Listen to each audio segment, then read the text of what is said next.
Hi, Andy Talks here, and in this video I'm going to be talking about my concerns for mental health on a global scale for individuals, and why I think mental illness is becoming more on the rise in the past couple of years. I'm going to be referencing two materials specifically, The Social Dilemma, the Netflix documentary that delves into the digital internet landscape and the problems that have arisen from social media, and how it's very much built to be addictive, and where, I don't know, billions of people are kind of hooked on it, and we're not really thinking about how it's the primary mode for communication, and it's replacing a lot of things that we would have, things that would be considered to be normal to communicate with one another, in just, a very quick span of a period of time, just in 2 decades. And we're not really considering that stuff and how it can affect that social change can change people psychologically.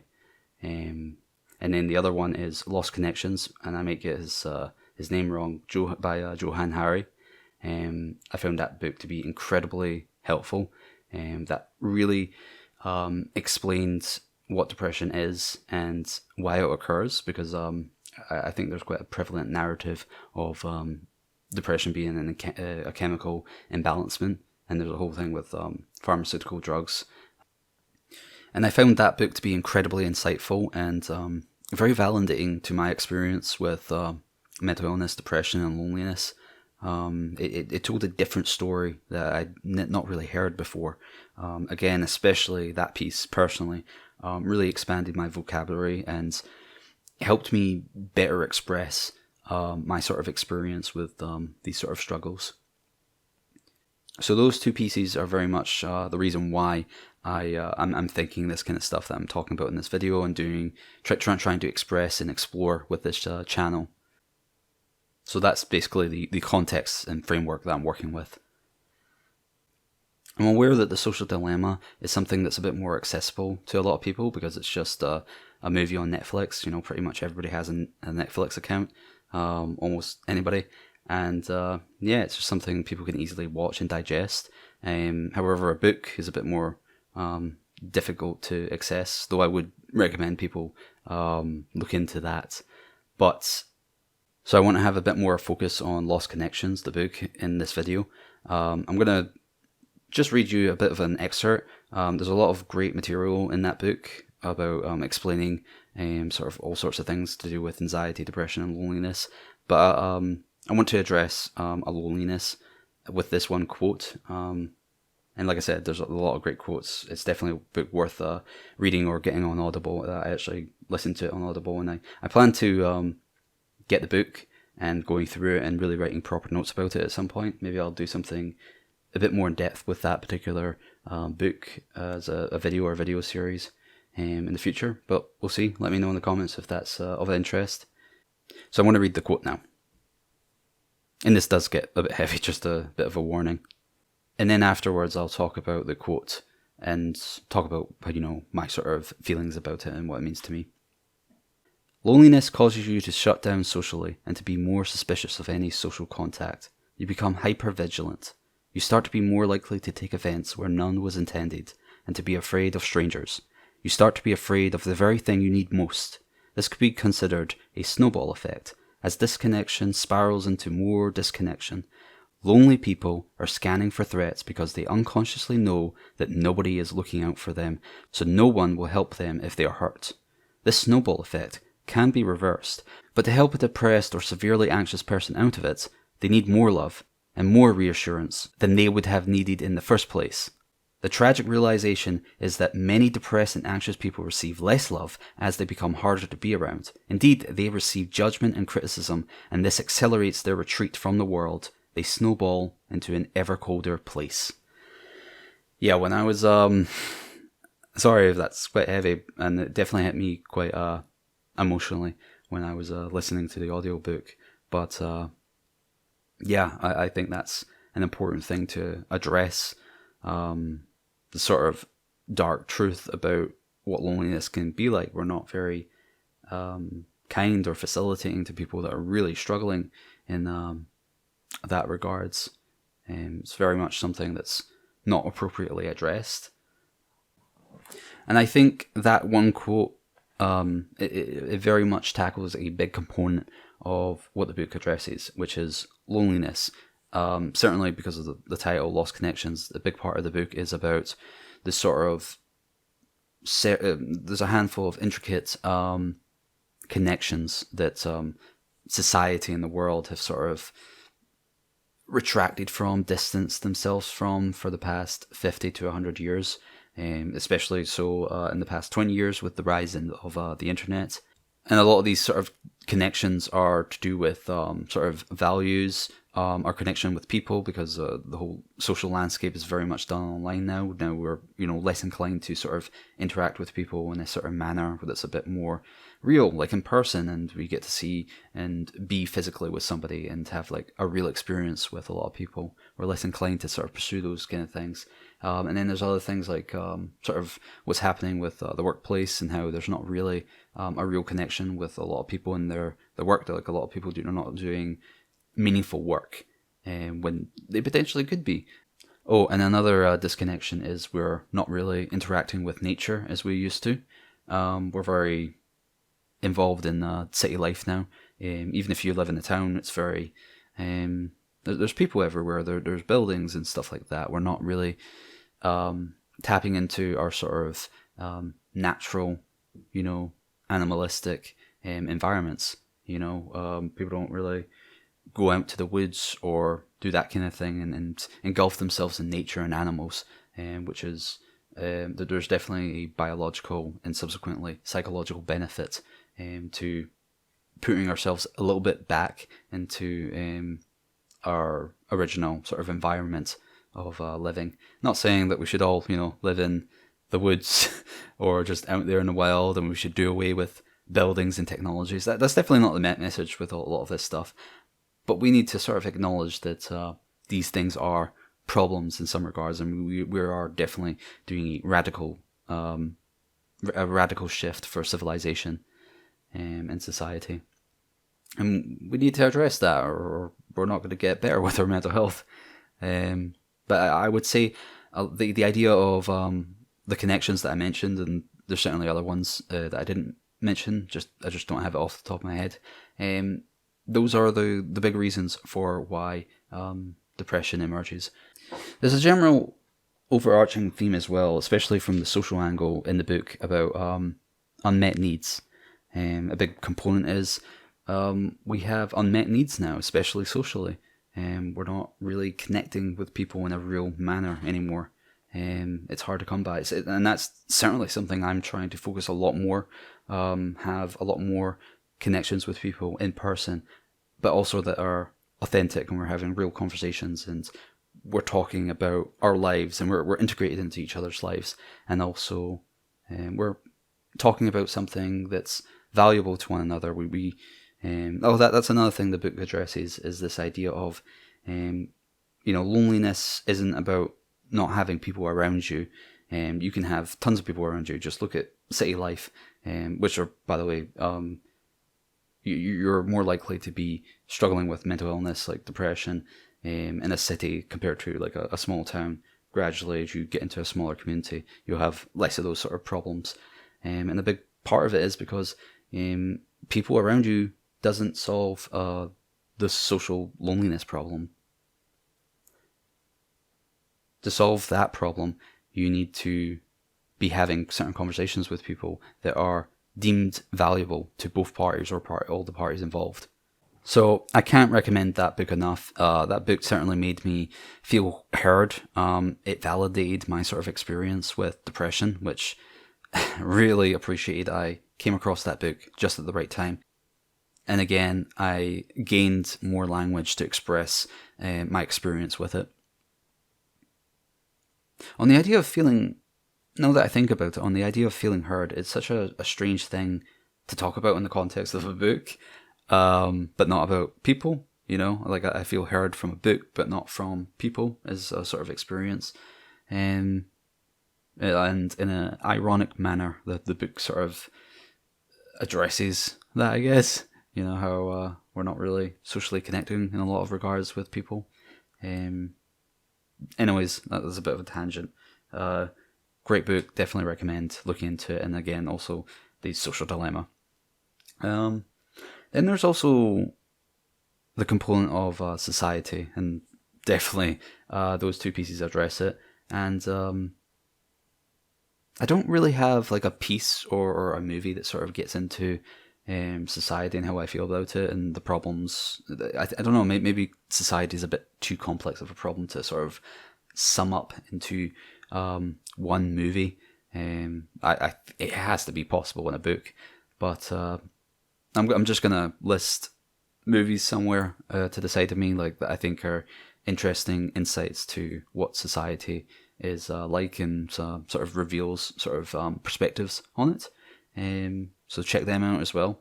Can't really think of what to say about, because there's just a lot of movies, honestly. I can't pick one that addresses society wholeheartedly. So if you haven't seen these movies, definitely recommend checking them out and developing your sort of own feelings of society, and just being aware of things a bit more. I definitely think that's where a lot of these sort of solutions can arise from, is expanding your understanding of these are problems that are in the world, and it's a good chance that some of them are quite prevalent with yourself. I don't know, maybe I will mention one that does come to mind. I think Revolutionary Road with DiCaprio and I can't remember, wait, is it Winslet? They both acted in Titanic. That movie. They're also like a couple in Revolutionary Road. I think that's a great movie that's quite relevant to a lot of people who are trying to pursue this sort of atypical life, like the idealized sort of American life. I think that can be quite an insight for a lot of people with that particular movie. Definitely. So yeah, those are the source materials I'm working with. I also think that psychology is very valuable to look into to better understand yourself and other people and what's going on with all this stuff. There's definitely studies in a lot of these particular things to back up what I'm saying. But psychology is a bit tricky because, I do think it can be quite a difficult thing to get an advanced understanding of it. But I don't know. I think there's still a lot more to learn about psychology, and I really hope we make great progress over this century. I know it sounds a bit weird to say, but yeah, I hope it has major breakthroughs, and we totally reinvent certain understanding of other things. I guess maybe I'm talking a bit more about disorders in that sense. I think, disorders have to be. I think we need some more disorders. I don't know what they are. I don't have a comprehensive idea of what those could be, but I do think there are undiscovered disorders out there in the world that people are experiencing. And also we need to be better at sort of, I say we, I mean like, people that work in psychology and define all these sort of disorders. They need to be better at like cutting these things up and explaining them a bit better. I hope that there's great progress with that, as well as like society and how we look on this kind of stuff. We need to sort of, there's a lot of stigma, unbelievable amount that we need to just rip apart, contend with, and I definitely hope to do that with this channel, to sort of explore this kind of stuff and what it could look like, an appropriate conversation to have about these things. It's definitely difficult. I'm struggling to do this. I don't know if it's coming across these videos. Definitely when I record it, it feels like a mess as I do it.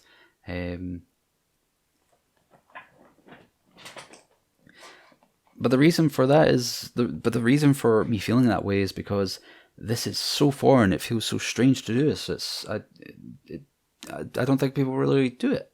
I don't really have sort of. It just seems like very uncharted territory, I would say. And I'm trying to make it otherwise. And then with what I was saying earlier about COVID, I think there's going to be catastrophic fallout from COVID. COVID is accelerating and magnifying mental illness, I think. We're not going to see that for quite some time. I think we'll really see the rise in a sort of mental health crisis from the years 2025 and 2030. Yeah, like, I've been thinking about this for like a year, and I do think that's going to be coming. We're going to start seeing that coming about. And the unfortunate thing, and this is big reason why I've felt like getting involved, because I think it's going to be such a problem. I think mental illness, depression, anxiety, loneliness is going to get so prevalent.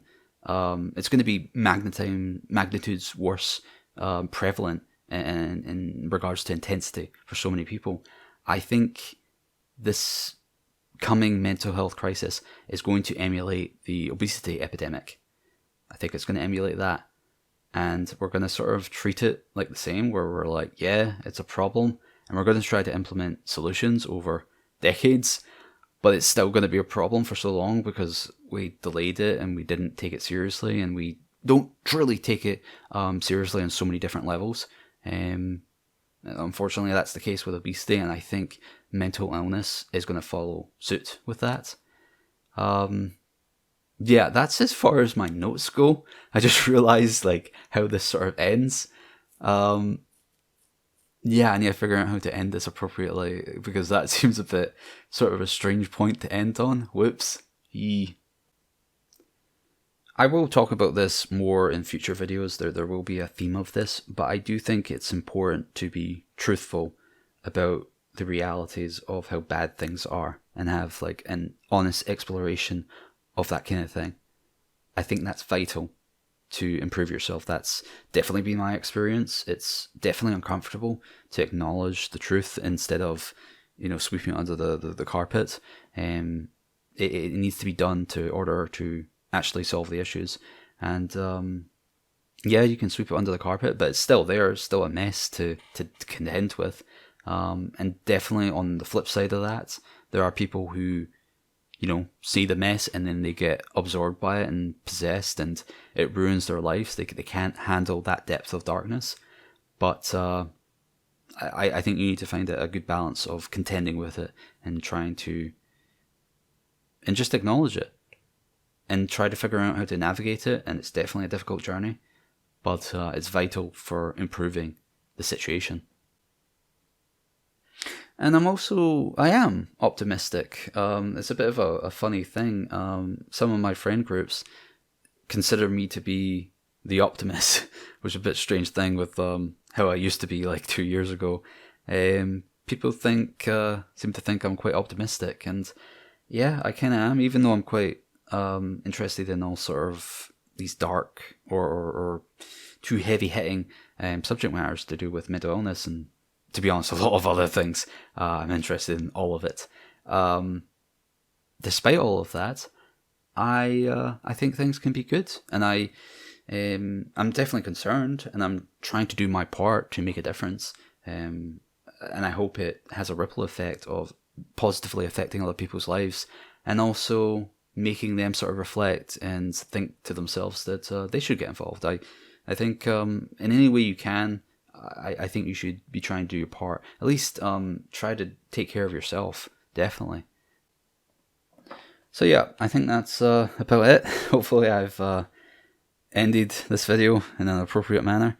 I hope you've found it insightful, and please do give me feedback, either personally or in the comments.